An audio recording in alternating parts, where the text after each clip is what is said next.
के और उसके सपनों के बीच हमेशा खड़ी रहती थी। आकाश के पिता एक छोटे से किसान थे जिनकी जमीन पर कुछ खास उगता नहीं था और माँ घर के कामों में लगी रहती थी। घर में इतना भी पैसा नहीं था कि आकाश को स्कूल भेज सके।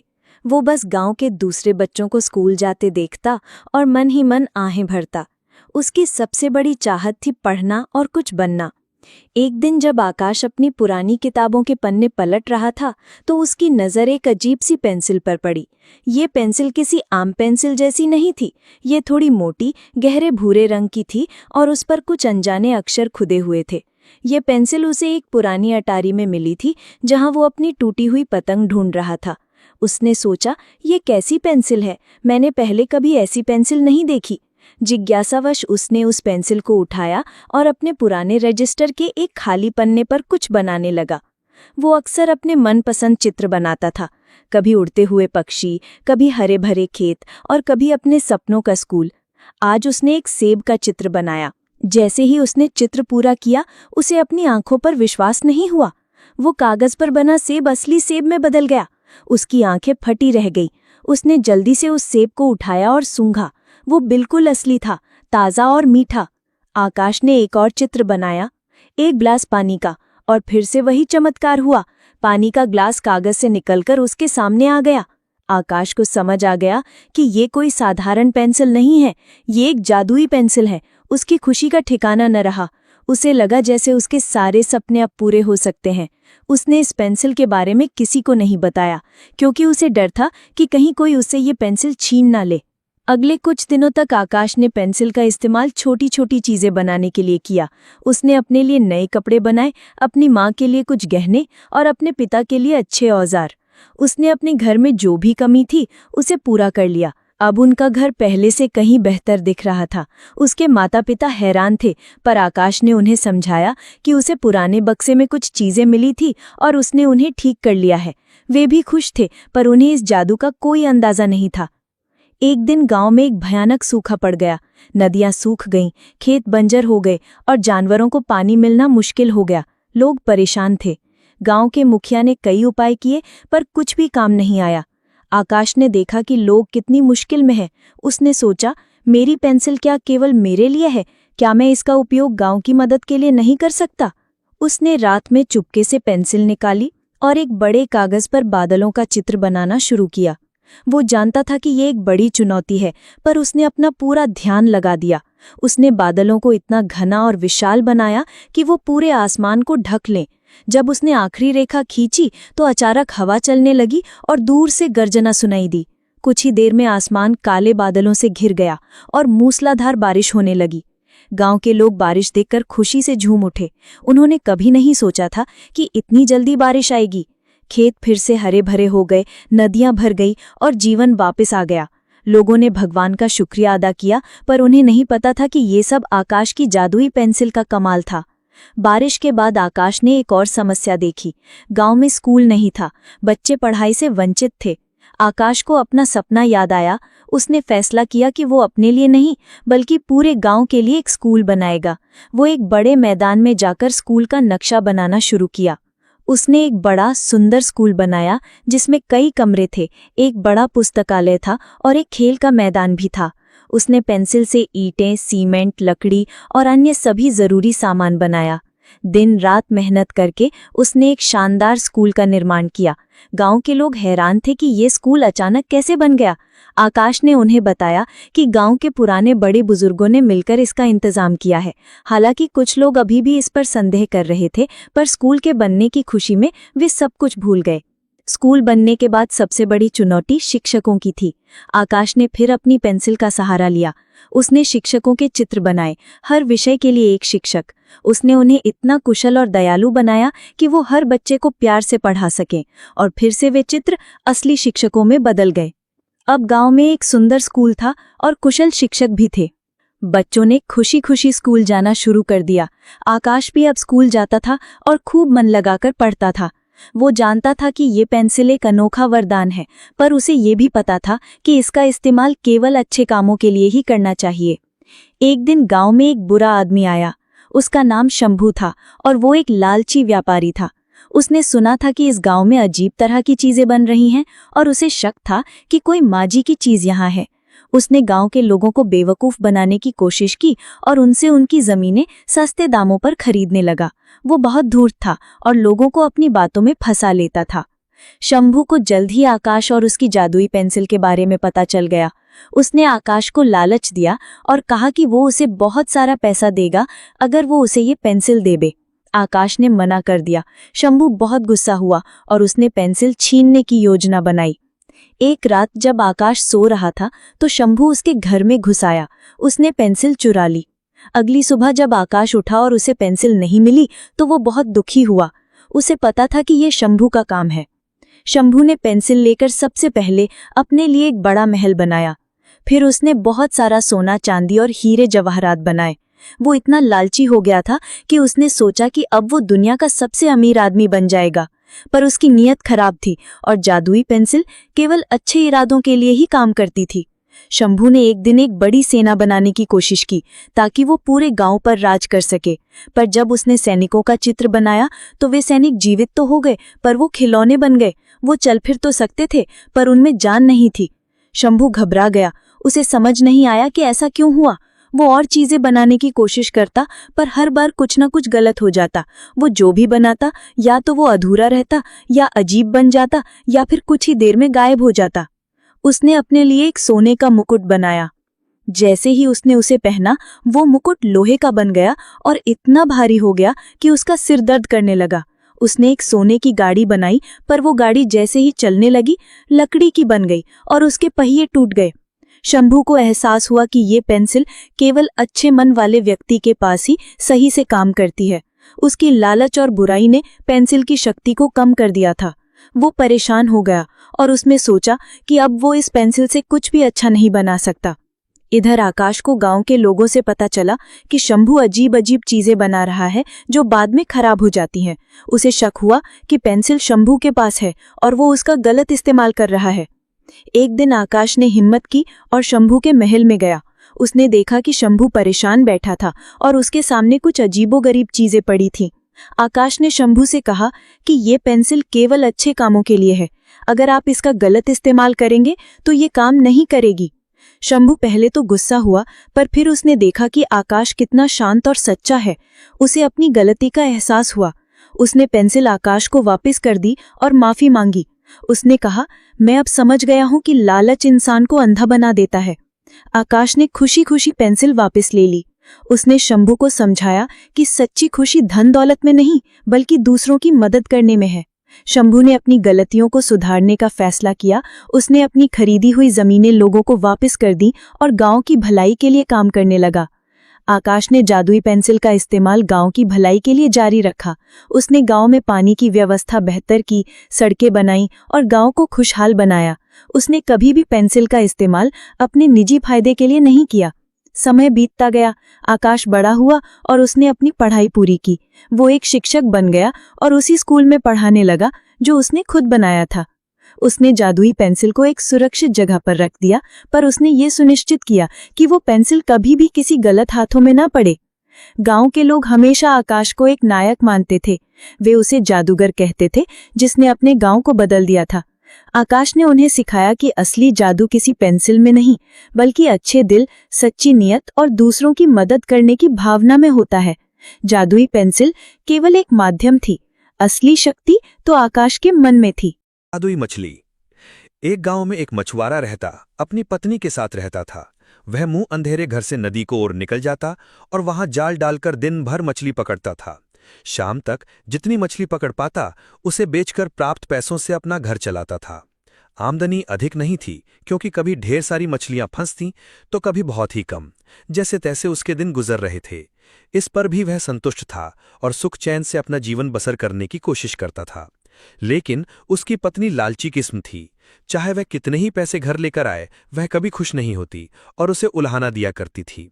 मछुआरा ज्यादा मेहनत कर अधिक से अधिक पैसे कमाकर उसे खुश करने की हर संभव कोशिश किया करता था, लेकिन कभी उसे खुश नहीं कर पाता था। एक सुबह जब मछुआरा उठा तो उसका शरीर बुखार से तप रहा था, लेकिन पत्नी के डर से वह जाल लेकर नदी चला गया। कुछ देर वह नदी में जाल डाले बैठा रहा, लेकिन एक भी मछली जाल में नहीं फंसी।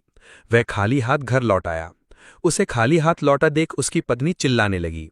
उसने उसे समझाने की कोशिश की कि आज उसकी तबीयत ठीक नहीं है, लेकिन वह नहीं मानी और मजबूरन मछुआरे को फिर से मछली पकड़ने जाना पड़ा। बुखार से तपता हुआ वह नदी में जाल डालकर बैठ गया। बहुत देर तक जाल डाले रहने के बाद भी एक भी मछली जाल में नहीं फंसी। वह निराश होकर लौटने का मन बनाने लगा कि तभी उसे जाल कुछ भारी सा प्रतीत हुआ। वह खुश हो गया कि शायद कोई बड़ी मछली फंस गई है। उसने जल्दी जल्दी जाल खींचा। जाल में एक सुनहरी मछली फंसी हुई थी। मछुआरे ने इतनी सुंदर मछली पहली बार देखी थी। वह उसे हाथ में लेकर निहारने लगा। तभी वह मछली बोल पड़ी, मछुआरे भाई, मैं इस नदी की रानी हूं, मुझ पर दया करो, मुझे छोड़ दो। तुम मुझे छोड़ दोगे तो मैं तुम्हारी हर इच्छा पूरी करूंगी। मछुआरे को मछली पर दया आ गई। उसने वापस नदी के पानी में छोड़ दिया और घर वापस आ गया। घर में पत्नी ने उसे फिर खाली हाथ लौटा देख उत्पात मचा दिया। मछुआरी ने उसे किसी तरह शांत कर सुनहरी जादुई मछली की बात बताई। सारी बात जानकर उसकी पत्नी भड़क गई कि जब जादुई मछली हर इच्छा पूरी करने तैयार थी तो तुमने कुछ मांगा क्यों नहीं। उसने जबरदस्ती मछुआरे को नदी कर भेजा और जादुई मछली से खाने पीने का सामान मांगकर लाने को कहा। मछुआरा नदी पर पहुंचा और किनारे खड़े होकर जोर से चिल्लाया, मछली रानी, बाहर तो आओ, मेरी एक विनती सुन लो। कुछ ही देर में नदी के पानी में हलचल हुई और सुनहरी जादुई मछली पानी के ऊपर आ गई। क्या बात है मछुआरे भाई, मुझे क्यों बुलाया? मछली बोली। मछली रानी, आज घर पर खाने का कुछ सामान नहीं है। मैं और मेरी पत्नी दोनों भूखे हैं। क्या तुम मुझे खाने का कुछ सामान दे सकती हो? मछुआरा हाथ जोड़कर बोला। क्यों नहीं, मछली बोली, तुम अपने घर पहुंचो, वहां खाने का सामान पहुंच जाएगा। मछुआरे ने वापस घर की राह पकड़ ली। जब वह घर पहुंचा तो देखा दरवाजे पर खाने पीने की ढेर सारी चीजें रखी हुई हैं। उसने आवाज लगाकर अपनी पत्नी को बुलाया और वे सारी चीजें दिखाई। उसकी पत्नी खुश हो गई। सारी चीजें घर के अंदर रखने के बाद मछुआरा बैठा ही था कि पत्नी बोली, तुम भी क्या बस खाने पीने की चीजें ही मांग कर लाए? सुंदर वस्त्र और कीमती आभूषण भी तो मांगने चाहिए थे। अभी जाओ और जादुई मछली से जाकर वस्त्र और आभूषण मांगो। मछुआरे को बार बार जाकर मछली से चीजें मांगना ठीक नहीं लगा। वह बोला, अभी तो इतना सारा खाने का सामान मांगकर लाया हूं, हमारी खाने की जरूरतें तो पूरी हो गई, कपड़े और आभूषण फिर कभी मांग लूंगा। यह सुनना था कि पत्नी ने आसमान सिर पर उठा लिया। मछुआरा मन मानकर फिर नदी की ओर चल पड़ा। वहां उसने फिर से मछली को पुकारा, मछली रानी, जरा बाहर तो आओ। जादुई मछली पानी के ऊपर आ गई तो मछुआरा बोला, मछली रानी, मेरी पत्नी ने पूरा जीवन गरीबी में व्यतीत किया है। वर्षों से झोपड़ी में रहते रहते उसने बहुत दुख झेले हैं। क्या तुम उसके रहने के लिए एक महल बना सकती हो? उसकी ये इच्छा भी पूरी होगी, कहकर मछली पानी में चली गई। जब मछुआरा घर पहुंचा तो देखा कि उसकी झोपड़ी के स्थान पर आलीशान महल खड़ा हुआ है। अंदर जाने पर उसने देखा कि उसकी पत्नी सच संवर कर बैठी हुई है। वह बहुत खुश थी। जब मछुआरा उसके पास गया तो बोली, महल तो रानी जैसा मिल गया है, लेकिन बिना सेवक सेविकाओं और सुख सुविधा के सारे सामान के रानी होने का क्या लाभ? कल तुम मछली से सेवक सेविकाएं और सुख सुविधा का सारा सामान मांग लेना। मछुआरे ने पत्नी को समझाने की कोशिश की, लेकिन पत्नी नहीं मानी। अगले दिन मछुआरे ने जादुई मछली यानी जादी मछली से नौकर चाकर और सुख सुविधा के सारे सामान मांग लिए। घर लौटने पर उसे अपनी पत्नी सोने के पलंग पर आराम करती हुई दिखी। सेवक सेविकाएं उसकी सेवा में लगे हुए थे। उसकी पत्नी बहुत खुश थी। कुछ दिन उसने बड़े मजे से काटे, लेकिन फिर उसके मन में नई इच्छा ने जन्म ले लिया। एक दिन वह मछुआरे से कहने लगी, मैं इस महल में रानी तो बन गई हूं, लेकिन अब मैं इस पूरी पृथ्वी की रानी बनना चाहती हूं। जाओ जादुई मछली से कहो कि मुझे इस पृथ्वी की रानी बना दे। मछुआरा अपनी पत्नी की रोज रोज की इच्छाओं से तंग आ चुका था और इस बार तो अति हो चुकी थी। उसने मछली के पास जाने से मना कर दिया। इस पर उसकी पत्नी लड़ने झगड़ने लगी। इस पर भी जब मछुआरा तैयार नहीं हुआ तो उसने उसे महल से निकाल दिया।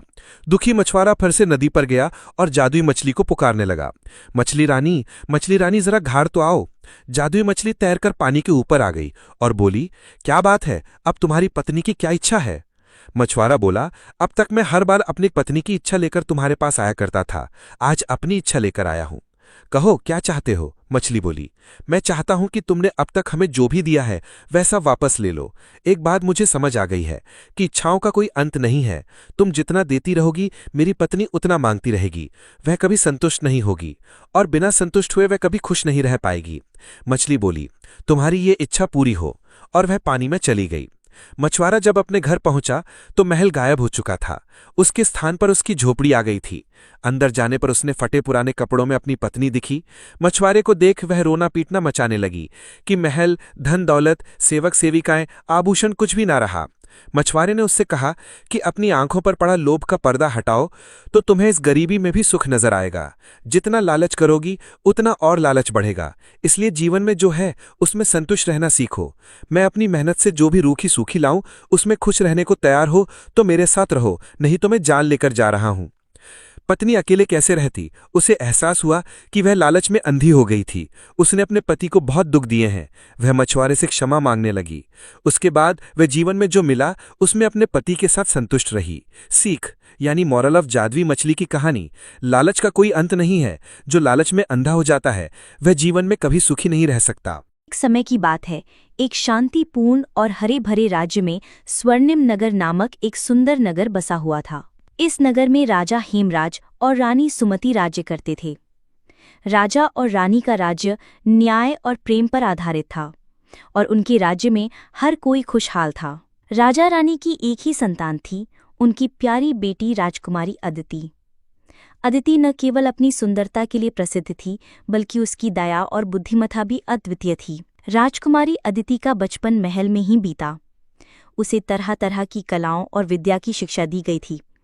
अदिति का मन हमेशा प्रकृति के पास ही रहता था। उसे फूलों, पक्षियों और जंगलों से बहुत लगाव था। वो रोजाना महल के बागीचे में जाती और पक्षियों से बातें करती। लेकिन अदिति की जिंदगी में एक रहस्य भी था जिसे केवल राजा और रानी जानते थे। अदिति वास्तव में एक परी थी। जब वो जन्मी थी तब एक जादुई घटना घटी थी। रानी सुमति ने सपना देखा था कि एक दिव्य स्त्री उनके पास आई और कहा, तुम्हारी बेटी अदिति एक विशेष शक्ति के साथ जन्म लेगी। वो एक परी है जो इस राज्य की रक्षा करेगी। लेकिन एक समय आएगा जब उसे अपनी पहचान छुपानी होगी और कठिन परीक्षाओं से गुजरना होगा। राजा और रानी ने इस रहस्य को गुप्त रखा और अदिति को साधारण जीवन जीने दिया। लेकिन अदिति के भीतर कुछ विशेष था। उसे अक्सर अद्भुत सपने आते थे और वो जादुई शक्तियों का अनुभव करती थी। एक दिन अदिति के सपने में एक वृद्ध साधु प्रकट हुए और उन्होंने कहा, राजकुमारी अदिति, समय आ गया है कि तुम अपनी असली पहचान को समझो और अपने राज्य की रक्षा के लिए तैयार हो जाओ। अदिति ने अपने माता पिता से इस बारे में बात की। राजा रानी ने उसे सारा सच बताया और कहा, प्रिय अदिति, तुम्हें अपनी परी शक्तियों का उपयोग करके राज्य की रक्षा करनी होगी। एक बड़ा संकट आने वाला है और केवल तुम ही इसे रोक सकती हो। अदिति ने साहसपूर्वक अपने माता पिता की बात मानी और अपनी शक्तियों का प्रयोग करने का निर्णय लिया। उसने साधु द्वारा दिए गए निर्देशों का पालन करते हुए जादुई मंत्रों का अभ्यास किया और अपनी शक्तियों को नियंत्रित करना सीखा। उसे पता चला कि उसकी परी शक्तियां न केवल उसे उड़ने की क्षमता देती हैं, बल्कि वो जादुई उपचार और सुरक्षा के मंत्र भी जानती है। कुछ ही दिनों बाद राज्य पर संकट के बादल मंडराने लगे। एक दुष्ट जादूगर जिसके पास अत्यधिक शक्तियां थीं, स्वर्णिम नगर पर कब्जा करने की योजना बना रहा था। वो जादूगर, जिसका नाम रावणेश था, अपने काले जादू से राज्य को अंधकार में धकेलना चाहता था। उसने अपनी सेना के साथ राज्य पर हमला कर दिया। राजा हेमराज और उनकी सेना ने पूरी ताकत से मुकाबला किया, लेकिन रावणेश की शक्तियों के सामने वे कमजोर पड़ने लगे। अदिति ने अपने पिता को आश्वासन दिया और कहा, पिताजी, अब समय आ गया है कि मैं अपनी परी शक्तियों का उपयोग करूं। मैं इस संकट को टाल दूंगी। अदिति ने अपने परी रूप को धारण किया और अपनी जादुई शक्तियों का उपयोग करते हुए रावणेश का सामना किया। वो हवा में उड़ने लगी और अपनी चमकती हुई परी शक्तियों से रावणेश की काली शक्तियों का मुकाबला करने लगी। अदिति के हृदय में साहस और प्रेम था, जिसने उसे और भी अधिक शक्तिशाली बना दिया। रावणेश ने अदिति पर अपने जादू से हमला किया, लेकिन अदिति ने अपनी दिव्य शक्तियों का उपयोग करते हुए उसे विफल कर दिया। उसने एक जादुई घेरा बनाया और रावणेश को उसमें कैद कर लिया। उसने अपने मंत्रों का प्रयोग करते हुए रावणेश की शक्तियों को समाप्त कर दिया और उसे हमेशा के लिए निष्क्रिय कर दिया। राज्य के लोग अदिति की वीरता और उसकी परी शक्तियों को देखकर आश्चर्यचकित थे। उन्होंने कभी सोचा भी नहीं था कि उनकी प्यारी राजकुमारी इतनी शक्तिशाली हो सकती है। अदिति ने राज्य को संकट से बचा लिया था और उसकी बहादुरी की कहानियां पूरे राज्य में फैल गईं। राजा हेमराज और रानी सुमति ने अदिति को गले लगाया और उसकी बहादुरी की सराहना की। उन्होंने कहा, हमारी प्यारी बेटी, तुम्हारी वीरता और दया ने हमें गर्वित किया है। तुमने हमारे राज्य को बचाया है और हमें विश्वास है कि तुम्हारे नेतृत्व में ये राज्य हमेशा सुरक्षित रहेगा। अदिति ने विनम्रतापूर्वक अपने माता पिता का आभार व्यक्त किया और कहा, ये सब आपके आशीर्वाद और शिक्षा का परिणाम है। मैं हमेशा अपने राज्य और इसके लोगों की रक्षा के लिए तैयार रहूंगी। राज्य के लोग अदिति को अपनी नई रक्षा के रूप में स्वीकार किया और उसकी जय जयकार करने लगे। अदिति ने अपनी परिशक्तियों का उपयोग करते हुए राज्य में शांति और समृद्धि को सुनिश्चित किया। उसने हर जरूरतमंद की मदद की और राज्य में न्याय और प्रेम की भावना को बनाए रखा। इस प्रकार राजकुमारी अदिति की कहानी एक प्रेरणादायक उदाहरण बन गई। उसकी वीरता और दया ने सभी को सिखाया कि सच्ची शक्तियां उन लोगों के भीतर होती हैं जो प्रेम और साहस के साथ जीवन जीते हैं। अदिति ने साबित कर दिया कि किसी भी संकट का सामना करने के लिए हमें अपने भीतर की शक्तियों को पहचानना और उनका सही उपयोग करना आवश्यक है। और इस प्रकार स्वर्णिम नगर हमेशा खुशहाल और सुरक्षित बना रहा, अदिति की परिशक्तियों और उसकी अद्वितीय नेतृत्व के कारण।